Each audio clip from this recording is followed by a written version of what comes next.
Hello my dear students, a very very good evening और आप सभी का स्वागत है क्लास 10th की हमारी क्लासेस स्टॉप करो चैनल पर। तो आज जैसा कि आपको पता है कि हम लोग 10th बायोलॉजी का एक बहुत ही ज्यादा शानदार इंपॉर्टेंट टॉपिक डिस्कस करने वाले हैं। बिल्कुल सही सुन रहे हो।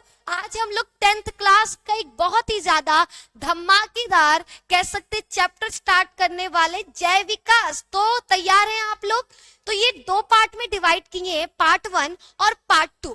पार्ट 1 में हम आपको लैमार्क, डार्विनवाद यहाँ तक कंप्लीट करेंगे और पार्ट 2 में नव डार्विनवाद और बाकी सारी चीजें समझात अंग, समृद्धि अंग उनको क्लियर करेंगे। तो चलिए पार्ट 1 स्टार्ट करते हैं। तो सबसे पहले आपको बता दें हमारे चैप्टर का नाम है जैव विकास। क्या नाम है चैप्टर का, दिख रहा है? ठीक है, हमारा चैप्टर है जैव विकास। तो पहला सवाल जो निकल कर आता है वो यही है कि जैव विकास क्या है। जैव विकास क्या है? तो किसी जीव के पूर्वज में जो हुआ बदलाव है उसके विकास को हम लोग क्या कहते हैं? जैव विकास। क्या आप में से किसी को पता है? जितने भी लोग देख रहे, जैव विकास क्या है? जैव विकास किसे कहते हैं? एक बार बताइए फटाफट, जैव विकास क्या है? जीव विज्ञान की वह शाखा जिसके अंतर्गत जीवों की उत्पत्ति, देखो यहां पर दिया है, जीव विज्ञान की वह शाखा जिसके अंतर्गत जीवों की उत्पत्ति तथा उसके पूर्वजों का इतिहास तथा उनमें समय समय पर हुए क्रमिक परिवर्तनों का अध्ययन किया जाता है, जैव विकास कहलाता है। कितना सरल शब्द में आपको यहाँ पर लिखा हुआ मिल रहा कि जैव विकास जीव विज्ञान की वह शाखा है जिसके अंतर्गत हम जीवों के बारे में अध्ययन करते हैं, उनके पूर्वजों के बारे में अध्ययन करते हैं, उनके पूर्वजों में समय समय पर जो बदलाव हुआ है, उनकी शारीरिक संरचना में जो परिवर्तन हुआ है, उनमें जो विकास हुआ है, उन सभी चीजों के बारे में अध्ययन करना ही जैव विकास कहलाता है। क्या कहलाता है? जैव विकास कहलाता है। तो यहां पर आप लोगों को क्लियर हो चुका जैव विकास क्या है। एक बार हम यहां पर आपके सामने लिखकर बता दें, जैव विकास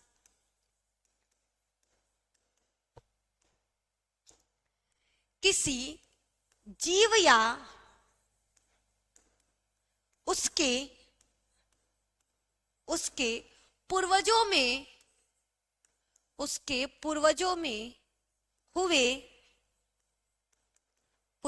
हुए क्रमिक परिवर्तन को, किसी जीव या उसके पूर्वजों में हुए क्रमिक परिवर्तनों का अध्ययन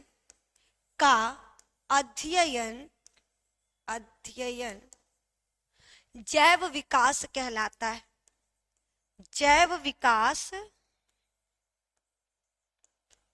जैव विकास कहलाता है।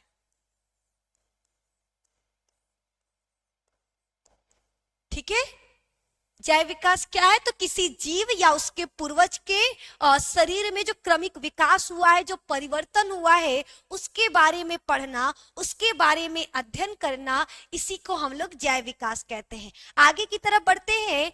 जैव विकास एक बहुत ही धीमा प्रक्रिया, यानी देखो पहले हम लोग क्या थे, सब कहता है ना कि हमारे पूर्वज बंदर है, बंदर ऐसे चलते थे, लेकिन अब हम लोग कैसे चलते? ऐसे। लेकिन ये नहीं है कि ऐसे से डायरेक्ट ऐसे हो गए ना, पहले ऐसे थे, फिर हम लोग ऐसे हुए, फिर ऐसे हुए, फिर ऐसे हुए और आज हम लोग ऐसे हैं। यानी यहां से लेकर के यहां तक का जो सफर है वो धीरे धीरे हमने क्या किया? तय किया। तो याद रखिएगा, जैव विकास यानी जीवों में होने वाला जो बदलाव है वो एक बहुत ही ज्यादा धीमी प्रक्रिया है, अतः इसे किसी के द्वारा देखना संभव नहीं है, परंतु इसके लिए समय समय पर अनेक सिद्धांत प्रस्तुत किए गए।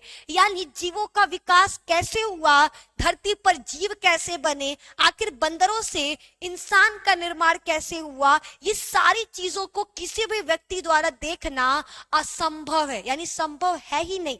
लेकिन हमारे कुछ साइंटिस्ट, कुछ विद्वान क्या करते हैं, अलग अलग समय पर अपने बोल सकते सिद्धांतों द्वारा कोशिश करते हैं जैव विकास को प्रकट करने का। तो उन्हीं सिद्धांतों को हमको इस चैप्टर में अध्ययन करना है, जानना है कि आखिर धरती पर जीवों का विकास कैसे हुआ, आखिर एक धरती पर जीव कैसे बने। जैसे कहा जाता है कि सबसे पहले जल का निर्माण हुआ, जल में एक सिंगल सेल यानी एक कोशिकीय जीव बना, उस एक से, ठीक है, पहले एक कोशिका बना, एक कोशिका से एक कोशिकीय जीव बना, उसके बाद आपका कॉर्डेटा संघ, फिर लॉबफाइन, एम्फीबियंस उभयचर बने, फिर आपका सरीसृप बना, फिर डायनासोर, फिर आपके क्या हो गए, इंसान में भी बहुत सारे पूर्वज थे ना, होमोसेपियंस सबसे लास्ट में बना है। हम लोग क्या है, हम लोगों का नाम जो है होमोसेपियंस सैपियंस है, याद रखिएगा 2 बार सैपियंस है, ठीक है। हमारा जो साइंटिफिक नेम है होमोसेपियंस सैपियंस है।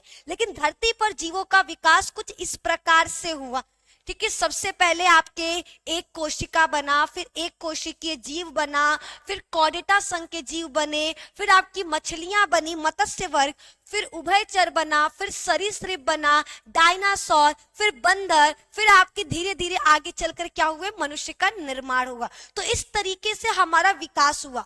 लेकिन आज भी कोई ऐसा मनुष्य नहीं है जो यहाँ से लेकर यहाँ तक का सफर देखा हो, यानी जिसको पता है कि क्या क्या चीजें हुई थी यहाँ से यहाँ पहुंचने में। लेकिन कुछ साइंटिस्ट अपनी बातों से, अपने सिद्धांतों से कोशिश करते हैं कि वो बता सके कि आखिर एक कोशिका से इस बहुकोशिकीय मनुष्य का निर्माण कैसे हुआ। तो आइए जानते हैं वो सिद्धांत कौन कौन से हैं और क्या क्या दिए गए हैं। जिसमें पहला सिद्धांत आता है विशेष सृजन का सिद्धांत, थ्योरी ऑफ स्पेशल क्रिएशन इसे कहा जाता है। इस सिद्धांत के अनुसार जीवों की उत्पत्ति प्रकृति के सर्वशक्तिमान के द्वारा किया गया है, जिसे गॉड या भगवान कहा जाता है। याद रखना, आपका चैप्टर है और आपका जो पहला सिद्धांत है वो क्या है, विशेष सृजन का सिद्धांत। इस सिद्धांत के अनुसार जीवों की उत्पत्ति प्रकृति के सर्वशक्तिमान के द्वारा किया गया, जिसे गॉड या भगवान कहा जाता है।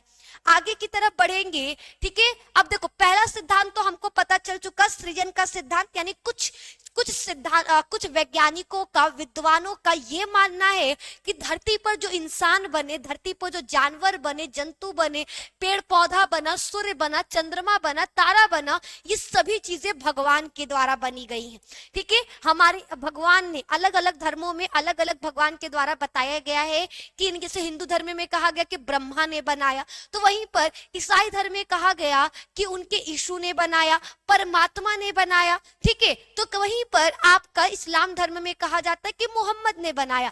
तो हर धर्म ने अपने अपने भगवान को बताया कि इन्होंने इन सभी चीजों का निर्माण किया, जो बिल्कुल भी सही नहीं माना गया, यानी साइंटिस्ट इसका कह सकते हैं समर्थन नहीं किए। तो ये सिद्धांत यहीं पर क्या हो गया, रुक गया। फिर आगे चलकर एक और सिद्धांत सामने आया जिसे कहा जाता है अजीवात जीवोत्पत्ति का सिद्धांत। इंग्लिश में बोले तो अबायोजेनेसिस। इस सिद्धांत में क्या कहा गया, इस सिद्धांत के अनुसार जीवन की उत्पत्ति किसी निर्जीव द्वारा अचानक हो गई। यानी इस सिद्धांत में कहा गया कि एक सजीव का निर्माण एक निर्जीव वस्तु से हुआ है, यानी एक निर्जीव वस्तु से ही एक सजीव जीव का निर्माण हुआ है। जैसे मेढक सांप कीचड़ से उत्पन्न हुए, जू चिल्लर चूहे शरीर के पसीने से उत्पन्न हुए। वॉन हेलमांट ने यह दावा किया कि पसीने से भीगी गंदी कमीज को गेहूं के दाने के साथ अंधेरे स्थान पर दबाने से 21 दिन में उसमें चूहे बन जाते हैं। यानी वॉन हेलमांट नामक एक वैज्ञानिक ने इसके समर्थन में कहा कि पसीने से भीगी हुई अपनी टी शर्ट में उन्होंने क्या किया, गेहूं के दाने जिसे बाल कहा जाता है उसे रखकर अंधेरे कमरे में छोड़ दिया। थोड़े ही समय बाद उन्होंने देखा, कुछ हफ्तों बाद, कि वहां पर चूहे उत्पन्न हो गए। तो उन्होंने इसकी पुष्टि की कि सच में निर्जीव चीजों से ही, निर्जीव से ही क्या हो रहा है, सजीव का निर्माण हो रहा है। दार्शनिक अरस्तु ने भी इस मत को थोड़ा बदल कर प्रस्तुत किया कि नई नई किस्म के जीव निर्जीव पदार्थ के द्वारा स्वतः ही यानी खुद से ही बन जाते हैं। और अरस्तु, जिनको जीव विज्ञान का जनक, जिसे जंतु विज्ञान का जनक कहा जाता है, अरस्तु ने भी इस सिद्धांत का समर्थन किया और समर्थन करते हुए बोला कि जी बिल्कुल, एक सजीव का निर्माण किसी निर्जीव वस्तु से स्वयं ही हो जाता है, लेकिन होता निर्जीव वस्तु से है। ठीक है, आगे जीवात जीवोत्पत्ति का सिद्धांत, जिसको बायोजेनेसिस कह रहे थे, जीवन की उत्पत्ति किसी निर्जीव वस्तु द्वारा अचानक हो गई। इस सिद्धांत को सबसे बड़ा धक्का फ्रांस के वैज्ञानिक लुईस पास्चर के स्वान नेक्ड फ्लास्क एक्सपेरिमेंट के द्वारा लगा। ठीक है, जब साइंटिस्ट वॉल हेलमेंट अरस्तु ने इस बात का समर्थन किया कि धरती पर एक जीव का विकास निर्जीवों के द्वारा हुआ, उसको गलत साबित करने के लिए सबसे पहले सामने कौन आया? Lewis pasture. और उनका एक प्रयोग उस सिद्धांत को गलत साबित कर दिया। उस प्रयोग का नाम था क्या? स्वान नेक्ड फ्लास्क एक्सपेरिमेंट। इसके द्वारा लगा, जिससे यह साबित हो गया कि जीवन की उत्पत्ति पहले से मौजूद जीवित पदार्थों से ही संभव है। यानी इस सिद्धांत के द्वारा यह प्रूफ हो गया कि धरती पर एक जीव का निर्माण हमेशा एक जीव से ही होगा, निर्जीव से नहीं होता। ठीक है, बायोजेनेसिस के समर्थन में 3 प्रमुख वैज्ञानिक प्रयोग प्रस्तुत किए, फ्रांसिस्को रेड्डी, लेज़रो स्पेलेंज़नी और लुईस पास्चर। ठीक है, इस सिद्धांत को लेकर 3 वैज्ञानिकों ने क्या किया था? अपना सिद्धांत, अपना प्रयोग प्रस्तुत किया था, जिसमें सबसे फेमस है लुईस पास्चर का। फ्रांस के प्रसिद्ध वैज्ञानिक लुईस पास्चर ने एक फ्लास्क को शर्करा के घोल व ईस्ट के पाउडर से आधा भरा और फ्लास्क की गर्दन को मोड़कर एस के आकार हंस की गर्दन में मोड़ दिया। अब फ्लास्क के घोल को खूब उबाला, जिससे फ्लास्क की सारी हवा एस नली में से बाहर निकल गई। उन्होंने देखा कि बहुत दिनों तक भी इस फ्लास्क में रखा घोल न तो सड़ा और न ही उसमें किसी प्रकार के जीव बने, यद्यपि यह मुड़ी हुई नली के द्वारा वायु के सीधे संपर्क में था। यानी हमारे लुईस पास्चर ने क्या किया? एक स्वान के गर्दन के आकार की एक फ्लास्क लिया, जिसमें उन्होंने क्या किया? एक घोल बनाया। इस घोल में क्या क्या रखा उन्होंने? इस घोल के अंदर उन्होंने ईस्ट, शर्करा का घोल व ईस्ट के पाउडर को आधा भर के रख दिया और बहुत बहुत समय तक उबाला। ठीक है, और जब कई हफ्तों बाद उन्होंने देखा कि हमारा जो घोल है वो ना सड़ा, ना ही उसमें किसी भी प्रकार की जीव है, जबकि हमारे साइंटिस्ट वॉन हेलमेंट और अरस्तु ने कहा था कि निर्जीव चीजों से क्या होगा? सड़ी गली चीजों से अपने आप ही जीव उत्पन्न हो सकते, तो आखिर इससे क्यों नहीं उत्पन्न हुए? ठीक है, तो ये इस तरीके का इनका प्रयोग था। अब देखो, इसका रीजन क्या था कि आखिर क्यों हमारा जो है कोई भी बैक्टीरिया उस फ्लास्क के अंदर नहीं मिला? तो याद रखिएगा, वो जो फ्लास्क था वो यू आकार का था। इससे हवा तो पास हो जाता था, हवा तो अंदर आ जाता था, लेकिन हवा के साथ साथ जो बैक्टीरिया थे वो इसी नलिका में, यू नलिका में क्या हो जाता था? फंस जाता था, वो अंदर नहीं आ पाते थे। इसीलिए अंदर में उनको किसी भी प्रकार का जीवाणु विषाणु नहीं मिला। ठीक है, इसका कारण यह है कि मुड़ी हुई नलिका के द्वारा वायु तो फ्लास्क में प्रवेश कर जाती थी, परंतु वायु में उपस्थित बैक्टीरिया व अन्य सूक्ष्म जीव नली में ही फंस जाते थे। जब फ्लास्क की ग्रीवा तोड़ दी गई तो उनके तरल पदार्थ में बहुत से सूक्ष्म जीव उत्पन्न हो गए, और जैसे ही गर्दन को तोड़ करके छोड़ा गया, उस घोल में जिसमें पहले तक कोई भी बैक्टीरिया, कोई भी वायरस, किसी भी प्रकार का सूक्ष्म जीव नहीं था, वहां सूक्ष्म जीव उत्पन्न हो गए। तो इससे यह सिद्ध होता है कि जीव की उत्पत्ति जीव से होती है, ना कि निर्जीव से होता है। ठीक है, जीव हमेशा जीव से ही बनते हैं। क्लियर है? Is it clear? Yes ma'am. अगला, अब देखो, इन लोगों का जो मत था, इन लोगों के द्वारा जो सिद्धांत था, वो बहुत कम लोग माने। ठीक है, आधे से ज्यादा लोग उसके खिलाफ थे, लोग इसका समर्थन नहीं करते थे। लेकिन एक सिद्धांत जिसने पूरा का पूरा जैव विकास को ही परिभाषित करके रख दिया, यानी जिसके सिद्धांत को सबने माना, और वो सिद्धांत था भौतिकी रासायनिक सिद्धांत, जिसको आधुनिक सिद्धांत या फिर प्राकृतिक सिद्धांत या रासायनिकवाद का सिद्धांत कहा जाता है। इस सिद्धांत को देने वाले वैज्ञानिक का नाम था A.I. ओपेरिन, जिन्होंने 1924 ईस्वी में इस सिद्धांत को दिया, और हॉल्डेन नामक वैज्ञानिक ने उनके इस नियम को समर्थन दिया, यानी उन्होंने भी यही सेम चीजें बताई। A.I. ओपेरिन ने किताब लिखा जिसका नाम था द ओरिजिन ऑफ लाइफ। ठीक है। इस पुस्तक में 1936 ईस्वी में इसको प्रकाशित किया। इस इनके द ओरिजिन ऑफ लाइफ किताब में एक सिद्धांत दिया गया। इस सिद्धांत के अनुसार जीवन की उत्पत्ति भौतिक रासायनिक अभिक्रिया के द्वारा हुआ है। ठीक है, याद रखिएगा AI ओपेरिन जिन्होंने क्या दिया, रासायनिकवाद का सिद्धांत दिया। उनके इस सिद्धांत के अनुसार इन्होंने बताया कि धरती पर एक जीव का विकास रसायनों के द्वारा हुआ है। यानी सबसे पहले धरती पर जो रसायन थे वो मिलकर के सरल अणुओं का निर्माण किए। सरल अणु से आपके जटिल अणु बने जिनसे कार्बनिक और अकार्बनिक पदार्थ का निर्माण हुआ, और आगे चलकर यही पदार्थ किसमें बदल गए, एक जीव के निर्माण के लिए उत्तरदायी हुए। और इस सिद्धांत को सबने समर्थन किया क्योंकि मिलर नामक एक साइंटिस्ट ने इनके इस नियम को प्रयोग द्वारा सिद्ध किया कि AI ओपेरिन का जो किताब था द ओरिजिन ऑफ लाइफ, और इसमें जो बातें उन्होंने कही है वो बिल्कुल सही है। ठीक है, बिल्कुल सही है। इस परिकल्पना के अनुसार करोड़ों साल पहले हमारी प्राचीन पृथ्वी पर ऐसी स्थितियां थी कि कुछ खास भौतिक रासायनिक प्रतिक्रियाओं से नए अकार्बनिक और कार्बनिक यौगिकों का निर्माण हुआ। प्रारंभिक पृथ्वी के वातावरण में पराबैंगनी किरणें, सौर विकिरण और उच्च ताप ऊर्जा के स्रोत थे।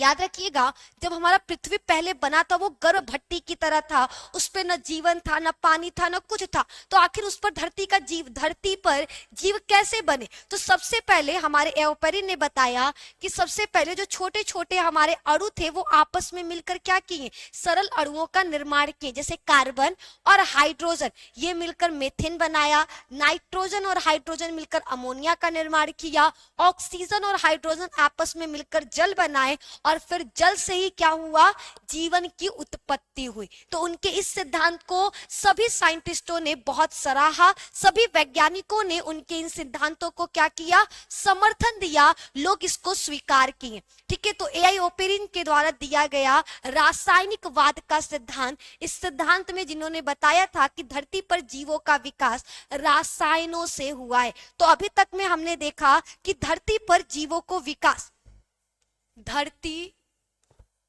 पर जीवों का विकास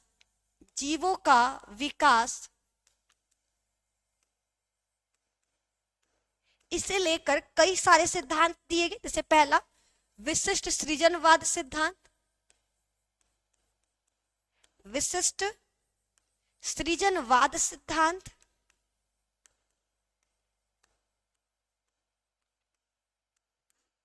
ठीक है, पहला है विशिष्ट सृजनवाद सिद्धांत। दूसरा, ठीक है, सेकंड क्वेश्चन आपका, ठीक है, धरती पर जीवों का विकास, इसमें पहला क्या आ गया आपका, विशिष्ट सृजनवाद का सिद्धांत।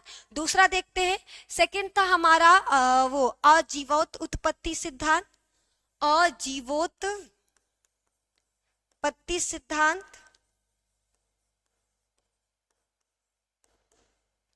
ठीक है, तीसरा सबसे मेन रासायनिकवाद का सिद्धांत।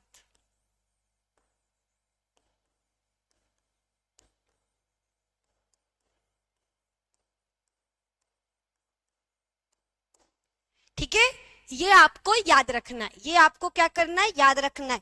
अब बढ़ते आगे की तरफ, एक और मोस्ट इंपॉर्टेंट सिद्धांत पर, जो है लैमार्कवाद।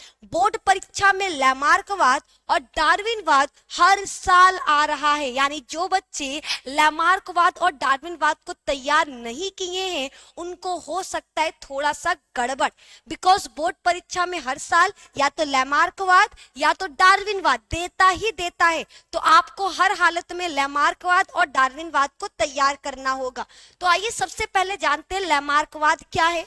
जीन बैप्टिस्ट डी लैमार्क, ठीक है, याद रखिएगा, जीन बैप्टिस्ट डी लैमार्क का सिद्धांत सबसे पुराना है। ठीक है, लैमार्क द्वारा दिया गया जो सिद्धांत था वो सबसे पुराना है। 1809 में फिलोसफिक जूलॉजिक पुस्तक में इन्होंने चार, तो याद रखिएगा कि लैमार्क की किताब का नाम क्या था, क्योंकि MCQ क्वेश्चंस में इनकी किताब पर सवाल आता है। तो याद रखना, लैमार्कवाद द्वारा जो 1809 में लैमार्कवाद ने फिलोसफिक जूलॉजिक पुस्तक लिखा था। कौन सा किताब, फिलोसफिक जूलॉजिक पुस्तक। ठीक है, पहला नई आवश्यकताएं, इन्होंने उस किताब में 4 चीजों के बारे में बताया। पहली, नई आवश्यकताएं। दूसरा, अंगों का उपयोग एवं अनुप्रयोग। तीसरा, उपार्जित लक्षणों की वंशागति। और चौथा, जाति उद्भव। यानी लैमार्क के द्वारा दिया गया सिद्धांत, जिसे हम लैमार्कवाद कहते हैं, उसमें इन्होंने 4 चीजों के बारे में, 4 तथ्यों के बारे में जानकारी दी। पहला, नई आवश्यकताएं, ठीक है। दूसरा, अंगों का उपयोग एवं अनुप्रयोग। तीसरा, उपार्जित लक्षणों की वंशागति। और चौथा, जाति उद्भव। ये आपको याद रखना है। आगे की तरफ सबके बारे में देख लिया जाए, ठीक है। एक एक टर्म पर हम लोग फोकस करेंगे। लैमार्कवाद का सिद्धांत सबसे पुराना है, 1809 में दिया गया। इनकी किताब भी थी द फिलोसॉफिक जूलॉजिक। उस किताब में उन्होंने सिद्धांत दिया कि धरती पर जीवों का विकास कैसे हुआ। उस किताब में उस विकास को लेकर 4 तथ्यों के बारे में बताया, जिसमें पहला है नई आवश्यकताएं। उन्होंने कहा कि पर्यावरण में जैसे जैसे प्रकाश, तापमान, भोजन और हवा में बदलाव होते हैं, जानवरों को नई जरूरतें महसूस होती हैं। इन नई जरूरतों को पूरा करने के लिए उन्हें अपनी आदत और व्यवहार बदलने पड़ते हैं। समय के साथ ये बदलाव उन जानवरों का स्थायी गुण बन जाता है। याद रखना, नई आवश्यकताएं कहने का तात्पर्य है वैज्ञानिक का कि धरती पर जो जीव है, वो जैसे जैसे हमारे पृथ्वी का जो बोल सकते वातावरण में बदलाव होता है, उनकी आवश्यकताएं, उनकी जरूरतें बदल जाती हैं, और जिनको पूरा करने के लिए उनको स्वयं में बदलाव करना पड़ता है। जैसे कि एग्जाम्पल दिया गया जिराफ का। इनके अनुसार जिराफ की गर्दन पहले छोटी हुआ करती थी, लेकिन ठीक है, और वो नीचे का घास खाते थे, लेकिन ये अफ्रीका में पाए जाते थे। जब अफ्रीका में एक बार क्या हुआ, सूखा पड़ गया, नीचे के घास पूरे सूख गए और इनको खाने के लिए खाना नहीं मिल पा रहा था। तब ये अपने गर्दनों का इस्तेमाल लंबे लंबे पेड़ों को ऐसे ऐसे खाने के लिए करते थे। अब ज्यादा देर तक गर्दन को लंबा करने का कह सकते हैं, ज्यादा समय तक इन्होंने क्या किया, गर्दन का अधिक उपयोग किया, जिसके कारण इनकी गर्दन क्या हो चुकी थी, लंबी हो चुकी थी, ताकि वो क्या कर सके, आसानी से पेड़ पौधे से, जो पेड़ है उनसे क्या कर सकते हैं, पत्तियों को खा सकते हैं, फलों को खा सकते हैं। आगे की तरफ आपका है अंगों का उपयोग एवं अनुप्रयोग। याद रखिएगा, इनके 4 तथ्यों में दूसरा था अंगों का उपयोग एवं अनुप्रयोग। जब जीव नई जरूरतों को पूरा करने के लिए कुछ अंगों का ज्यादा इस्तेमाल करते हैं, तो ये अंग और भी मजबूत और कुशल हो जाते हैं। वहीं अगर कुछ अंगों का इस्तेमाल नहीं किया जाता, तो वो धीरे धीरे कमजोर या नष्ट या गायब हो जाते हैं। जैसे लैमार्क ने 2 एग्जाम्पल दिया। पहला, जिराफ ने अपने गर्दन का इस्तेमाल ज्यादा किया, क्योंकि ऊंचे ऊंचे पेड़ों से उनको पत्तियों को खाना था, तो गर्दन का इस्तेमाल ज्यादा होने के कारण उनके पूर्वजों में, उनके जो बोल सकते हैं कि उनकी जो पीढ़ी हुई, उनकी आगे की जो संतानें हुई, उनके गर्दन पहले की अपेक्षा लंबे उत्पन्न हुए। वहीं पर सांप, जिसके पास पैर हुआ करता था, माना जाता है कि पहले सांप अपने पैरों से चलते थे, लेकिन उनको चलने में दिक्कत होता था, वो बहुत ही धीरे चलते थे और वो जानवरों से इसलिए बच नहीं पाते थे, वो शिकार नहीं कर पाते थे। इसीलिए इन्होंने अपने पैरों का इस्तेमाल बंद कर दिया और पैरों का इस्तेमाल बंद करके रेंग कर चलने का क्या किया, रेंग कर चलना प्रारंभ कर दिया। और इसीलिए आज एक ऐसा समय आ गया है जब सांप के अंदर से पैर क्या हो चुके, विलुप्त हो चुके हैं। तो लैमार्क का मानना था कि जिस अंग का हम उपयोग ज्यादा करते हैं, वो हमारा अंग क्या होता है, विकसित हो जाता है और भी ज्यादा मजबूत हो जाता है। वहीं पर जिस अंग का इस्तेमाल हम नहीं करते हैं, वो अंग कमजोर हो जाता है और धीरे धीरे विलुप्त हो जाता है, गायब हो जाता है। आगे की तरफ उपार्जित लक्षणों की वंशागति। याद रखना, वातावरण के प्रभाव से अंगों के उपयोग व अनुप्रयोग से जीवधारियों के शरीर में विभिन्न लक्षण विकसित हो जाते हैं। याद रखना, उपार्जित लक्षणों की वंशागति क्या है, तो वातावरण के प्रभाव से अंगों के उपयोग व अनुप्रयोग से जीवधारियों के शरीर में विभिन्न लक्षण विकसित हो जाते हैं और वे वंशागत होने के कारण माता पिता से उनकी संतानों में पहुंच जाते हैं। याद रखना, क्या हमने बोला कि वातावरण के प्रभाव से अंगों का उपयोग व अनुप्रयोग से जीवधारियों के शरीर में अनेक लक्षण उत्पन्न होते हैं और ये लक्षण पीढ़ी दर पीढ़ी, जैसे अगर मान लो मेरे में कोई लक्षण उत्पन्न हो गया तो वो मेरी संतानों में, फिर वो उसकी संतानों में, फिर वो उसकी संतानों में, ऐसे एक नई जाति को उत्पन्न कर देते। ऐसे लक्षणों को जो किसी जीवधारी के जीवन काल में विकसित होते हैं उन्हें उपार्जित लक्षण कहते हैं, और उनके संतानों में पहुंचने की क्रिया को लक्षणों की वंशागति कहा जाता है। चौथा, इनके इस किताब में जो चौथा तथ्य था वो था जाति उद्भव। यदि लक्षणों की वंशागति का क्रम इसी प्रकार चलता रहे तो संतानों में ऐसे लक्षण एकत्रित हो जाएंगे जो अपने पूर्वजों से बिल्कुल भिन्न है, और इस तरह इन नए लक्षणों वाले जीवों से एक नई जाति का निर्माण हो सकता है। ठीक है, इनका चौथा तत्व था जाति तत्व, जाति उद्भव। इन्होंने कहा कि अगर इसी तरीके से जीव अपने आप में शरीर में बदलाव करते रहेंगे तो एक समय ऐसा आएगा जब किसी जीव के शरीर में ऐसे लक्षण उत्पन्न हो जाएंगे जो उनके पूर्वजों से बिल्कुल अलग होगा, और ऐसे ही एक नई जाति की उत्पत्ति होती है, एक नया जाति उत्पन्न होगा। आगे की तरफ बढ़ेंगे। ठीक है, आगे लैमार्कवाद तो हमने पढ़ लिया कि आखिर ये लैमार्कवाद क्या है, लेकिन लैमार्कवाद नियम देने के बाद उनको बहुत सारी आलोचनाओं का भी सामना करना पड़ा। यानी बहुत सारे ऐसे भी वैज्ञानिक थे जो लैमार्कवाद को गलत साबित किए, वो लैमार्कवाद को नहीं मानते थे और उन्होंने आलोचना किया। जैसे बीजमैन ने 1880 से 1852 के बीच लगातार 22 पीढ़ियों तक चूहे की पूंछ काटी, लेकिन फिर भी ऐसा कोई पूंछ उत्पन्न नहीं हुआ जिसका पूंछ पहले से कटा हो। एक पहलवान का पुत्र कभी भी शक्तिशाली नहीं होता। ठीक है, कभी भी ऐसा नहीं देखा कि पहलवान का बेटा पहलवान ही होगा। ठीक है, और नाक और कान छेद देने की प्रथा भारतीयों में बहुत लंबे समय से महिलाओं का जो क्या होता है, नाक और कान को छेद दिया जाता है, लेकिन आज तक ऐसी एक भी बेटी पैदा नहीं हुई जिसका नाक कान पहले से छिदा हो। क्योंकि हमारे जो लैमार्क थे उनका मानना था कि हमारे शरीर में अगर लगातार पीढ़ियों में कोई बदलाव होता रहेगा तो एक समय ऐसा आएगा जब पीढ़ी उस बदलाव के साथ उत्पन्न होगा, लेकिन ऐसा तो हमको देखने को नहीं मिला। लगातार बीजमैन ने क्या किया, 22 पीढ़ियों तक पूंछ को काटा, लेकिन आज तक एक भी ऐसा चूहा प्राप्त नहीं हुआ जिसका पूंछ पहले से कटा हो। तो ये हमारा क्या हुआ, यहाँ पर उनके नियम की आलोचना कर दी गई। अब आगे बढ़ते हैं। लैमार्कवाद के बाद हमारा दूसरा एक महत्वपूर्ण सिद्धांत आता है डार्विनवाद। ठीक है, डार्विनवाद ब्रिटेन के प्रसिद्ध प्रकृतिवादी वैज्ञानिक चार्ल्स रॉबर्ट डार्विन ने लैमार्क के बाद विकास के सिद्धांत में प्राकृतिक वर्ण का सिद्धांत दिया, जिसे हम डार्विनवाद के नाम से जानते हैं। याद रखना, ब्रिटेन के प्रसिद्ध प्राकृतिकवादी वैज्ञानिक जिनका नाम डार्विन था, लैमार्क के बाद इन्होंने अपना प्राकृतिक वर्ण का सिद्धांत प्रस्तुत किया, जिसे हम डार्विनवाद के नाम से भी जानते हैं। सन 1831 में डार्विन ने बीगल, याद रखना डार्विन एक जहाज, उनको मौका मिला एक जहाज से भ्रमण करने का, द्वीपों पर जाने का, उस जहाज का नाम था बीगल। सन 1831 में डार्विन ने बीगल नामक जहाज से लगभग 5 वर्ष तक संसार की यात्रा की। यात्रा के दौरान उन्होंने विभिन्न देशों एवं द्वीप के जीव जंतुओं का अध्ययन किया और 5 साल में अलग अलग तरीके के जीव जंतुओं का उन्होंने क्या किया, अध्ययन किया। यानी उनके बारे में जाना कि किस जंतु की क्या विशेषता है, वो जंतु कहाँ पाया जाता है, वो किस तरीके से अपने आप को उस वातावरण में रखने के लिए अपने आप को ढाला है। इन सभी चीजों के बारे में उन्होंने क्या किया, अध्ययन किया जाना।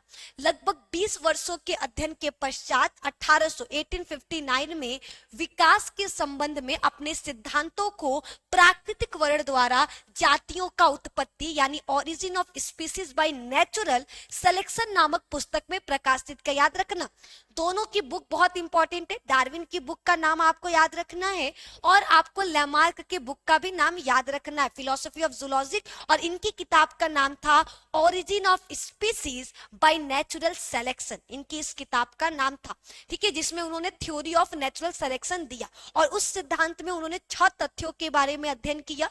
पहला, जीवों में संतानोत्पत्ति की प्रचुर क्षमता।